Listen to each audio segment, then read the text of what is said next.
আসল নাম জান্নাতুল সুমাইয়া হিমি, সংক্ষিপ্ত নাম JS হিমি, লিঙ্গ মহিলা।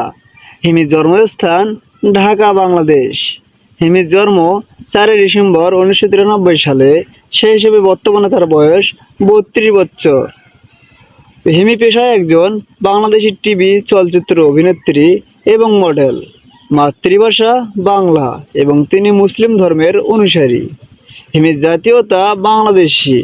জান্নাতুল সুমাইয়া হিমির উচ্চতা 5 ফুট 8 ইঞ্চি এবং ওজন 55 কেজির মতো। চোখের রং গাঢ় বাদামি এবং চুলের রং হালকা বাদামি। জান্নাতুল সুমাইয়া হিমির আয়ের উৎস: হিমির মাসিক ইনকাম 30 থেকে 50,000 টাকা পর্যন্ত এবং বাৎসরিক ইনকাম 2.5 লক্ষ থেকে 4 লক্ষ টাকা অনুমানিক হয়ে থাকে। হিমির সম্পত্তির পরিমাণ প্রায় 6 কোটি টাকা। জান্নাতুল সুমাইয়া হিমির প্রিয় শখ হচ্ছে শপিং করা ও ভ্রমণ করা। জান্নাতুল সুমাইয়া হিমির শিক্ষাগত যোগ্যতা বলতে হিমি ঢাকা ইডেন কলেজ থেকে পড়ালেখা শেষ করেছেন। হিমি বর্তমানে দিনের পর দিন নতুন নতুন বাংলা নাটকে অভিনয় করে চলছেন। তো ভিউয়ার্স, আপনি যদি একজন হিমির ফ্যান হয়ে থাকেন তাহলে অবশ্যই আমাদের এই চ্যানেলটি সাবস্ক্রাইব করে সাথে থাকুন জান্নাতুল সুমাইয়া হিমি সম্পর্কে আরও নতুন নতুন তথ্য পেতে।